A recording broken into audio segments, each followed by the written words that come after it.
Hello, this is a video message in response to Mike Lombardo's video about not let original content die and the increase in covers and everything like that. Now, I think the thing is that because of the corporate element that a lot of people have brought up, that is why it's become a lot bit more difficult to basically sort of like get that original content out there. One of the biggest problems that I think the YouTube community has at the moment is that, on average, every minute there is 48 hours of footage getting uploaded. Now, back obviously in 2007, only certain amounts of people were making videos. Basically, we were making videos and original content, and it was going out to certain people. I've been uploading videos since December 2006. Lots of the stuff I made was more specific to university, but I was making things that I enjoyed. And around that same time, you had the guys like Vlogbrothers, Charlie, and everything. They were all making videos that sort of like they were just enjoying themselves.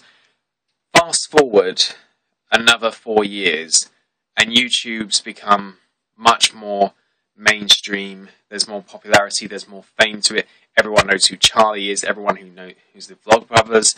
And the thing is that mindset has basically turned everyone thinking, hey, I could be famous if I'm on YouTube. And and that's basically the mindset that is going behind a lot of people's videos nowadays, because that is what a lot of 48 hours of footage is. And it's more that basically you get people who are absolutely wonderful at playing music and guitars, but they can't write a song. They don't know how to start being creative in that front. Or maybe they just want to help settle ground and establish an audience by showing what they can do with certain covers of certain songs. I mean, the covers are always going to get more interest because you go onto YouTube and do a search for a video, like I'll search for a Lady Gaga video, and basically the first response is going to be something by Vivo, and then everything else is going to be something related, usually a cover.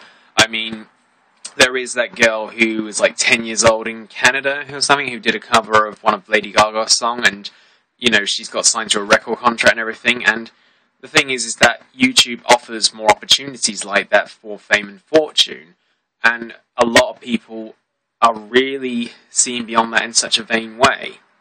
Now, for me, in the past year, I have been more active in video making more than anything, and my primary purpose about making videos is because I enjoy it. And the highlight for me has not been the whole, oh, people are seeing my videos, it's the people I have made friends with.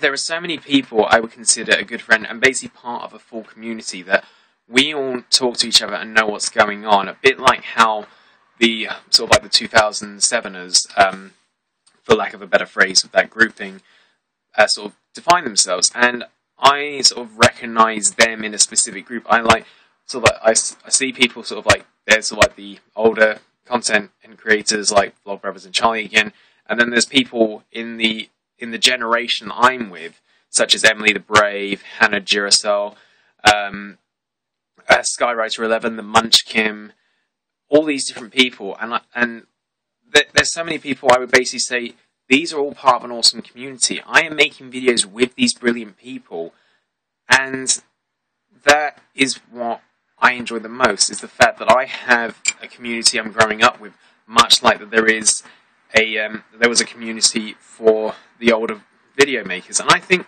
that gets overlooked because of the fact that there's so much of the 48 hours every minute that is getting uploaded.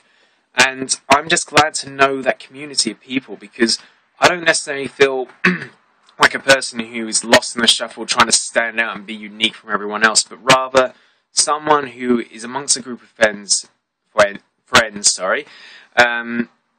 who enjoys making videos. We enjoy having thoughts and sharing things that just basically put us on a level that makes us feel fantastic, because we can do things and enjoy ourselves about it.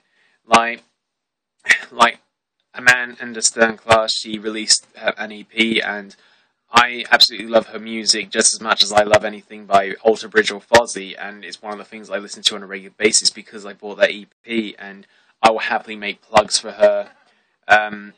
Or like when Emily did sort of like the amazing videos about bringing the community back together again, that there are original and creative people there, and it is a shame that a lot of people who are original creators aren't necessarily getting seen over. But then that's why we have things like Buck Factor and Nerd Factor there, because it's helped trying to dish out the original content. But the problem is that a lot of people who aren't original content creators just want to be picked up on, and in a way, that is how YouTube has become selfish, and there was an element of selflessness that was lost, and that's again going back to why I love being around all these fantastic people that I know, like the people that are known as Granny, GRANN3Ys. Basically, they basically sort of like represent an element of a community that I'm involved with, because we enjoy making videos and we enjoy interacting with each other and talking about things. We actually talk about different videos, like we were talking about this one on my Google Plus Hangout.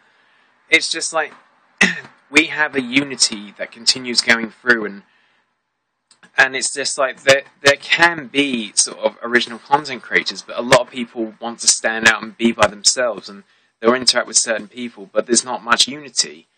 And it's like whenever I go to certain go to gatherings and everything, I'm seeing out different people, more for the people that I know and everything, that I can go to a hangout and say, hey, you know, we hang out and everything, we support each other, and we can do this in person.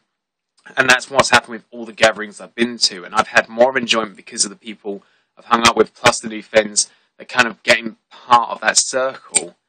And there is hope for the content creators. The biggest problem is that, as you've rightly pointed out, there's a lot of people who just basically want to make themselves be established through a cover of a song, and just basically maybe too afraid to try and push out on what they want to do. And the thing is that in the end, one of the things that YouTubers, when they're first starting out at least, are most scared about is how we are judged. And that is effectively why I think the music content creators are fearing. That's why they do covers before they release their own content. But in the end, there is a fantastic community that is lying in wait with these people that I've been growing up with in this particular generation, as I would call it.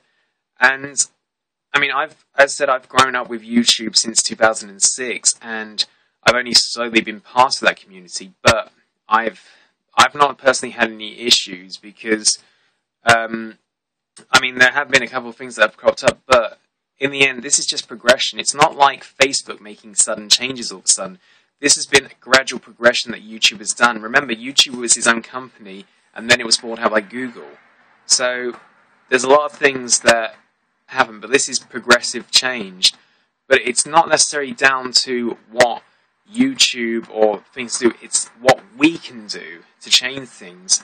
And effectively, there's already been a community in place. It's just a lot of people didn't realise it. And it's just basically, in the end, trying to stand out in 48 hours every minute is always going to be difficult, but it is possible.